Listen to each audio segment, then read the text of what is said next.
I am here in the Loser Mall, the Dead Mall, which explicitly has this rather beautiful, elaborately decorated Christmas tree in the midst of, well, you can just look around and see there ain't nothing really going on here.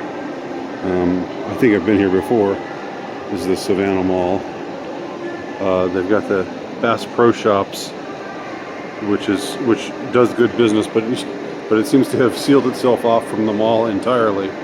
And everything else is just a row of mostly closed down stores, but they still decided to decorate it, to really do up the decoration here, which is interesting. I'm sort of puzzling over that one. I had some additional thoughts on the video that I recorded yesterday, in which I read my article from I thought it was 2015. It was actually a little bit older when it was initially published. It was initially published in 2014. But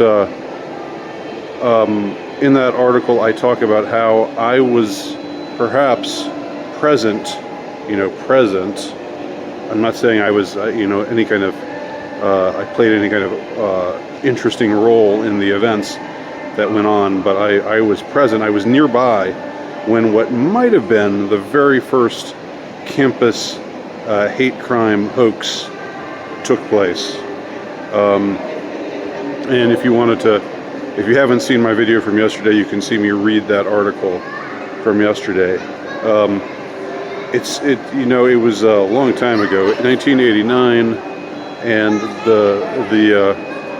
the case was a black girl who lived. I was in a dorm, and I lived on the 3rd floor of the dorm, and she lived on the 4th floor of the dorm. Her name was Sabrina Collins, and she one day came back to her dorm room and reported that there was all this racist graffiti scrawled all over her room. And then it happened a couple more times, and then she alerted the campus police, who alerted the regular police, and it became this huge thing. Like, even at the time, as I said, as a liberal, because I was an 18-year-old at the time, and I hadn't yet seen the light, but I was amazed and a little put off. I thought, this is really getting a whole lot of coverage. Like, I remember seeing one of the trackers on CNN. I actually watched CNN occasionally back then. It wasn't nearly it was probably as bad, but the whole mainstream media was probably as bad as it is today. But the rottenness of it, the malignancy of it was probably just more hidden from us. But I remember seeing a tracker saying Sabrina Collins of Emory University in Atlanta, Georgia, and I was like, wow, this girl lived, upstairs in my dorm, and she had reported, getting racist graffiti, which was bad. It's a bad thing to have happen to you, but this is really, they're talking about this, on CNN. This is like a national story. This is an international story. It was around this time I started to think to myself, some bulb lit up over my head, and I thought to myself, this is out of control. This is very disproportionate coverage. But I probably immediately smashed it back down because I was still a dumb white liberal back then.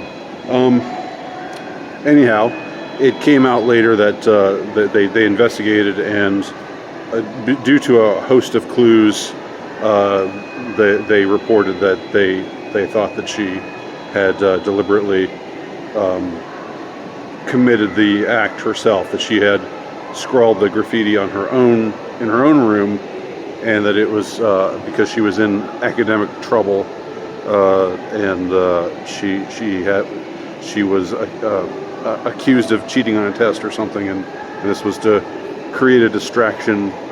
It was alleged, but there were all kinds of clues that she did it herself. I don't know if she ever admitted to doing it herself. But eventually, while at first, when this was first reported, people angrily denied it and carried on as if this were a hate crime. But then eventually everything died down, and they just sort of said, yeah, okay, she did it. But even if she did it, it's still important to say it shows what kind of pressure black students are under.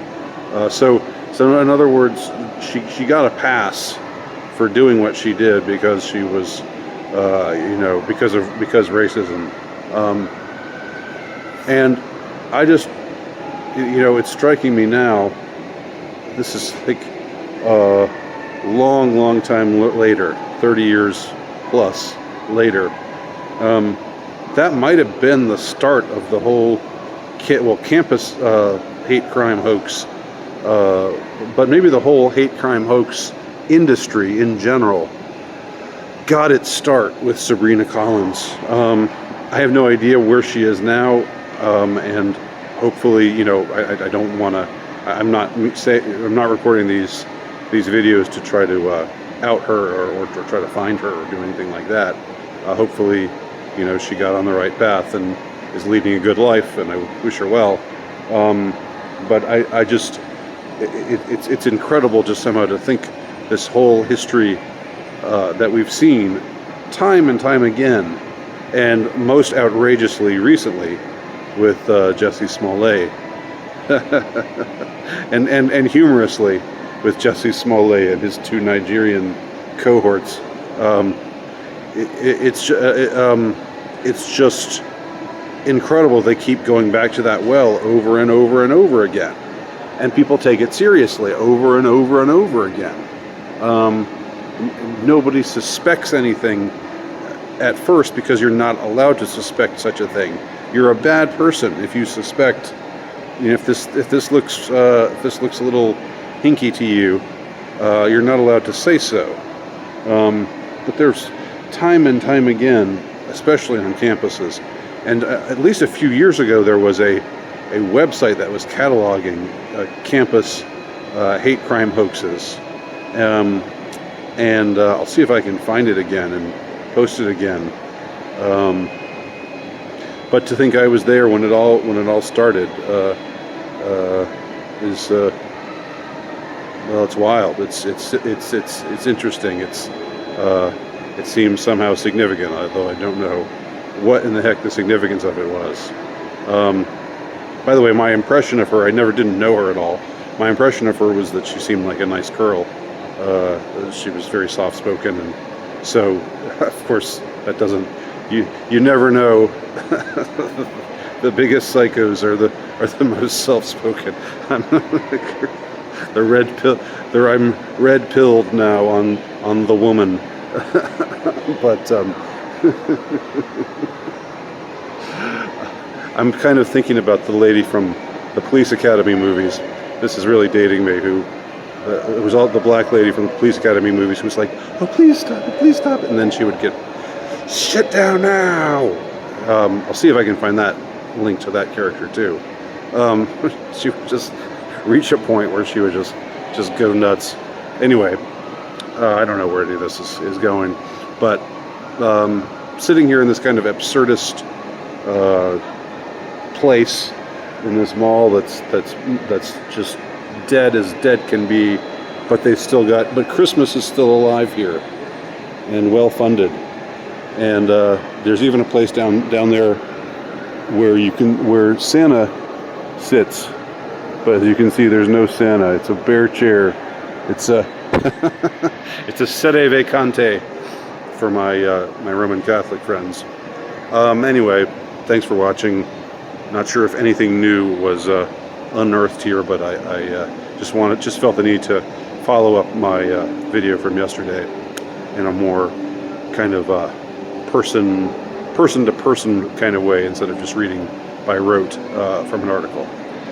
My name's Andy Nowicki. You can check out my work at altrightnovelist.com. My latest book, The Insurrectionists, can be purchased from terrorhousepress.com.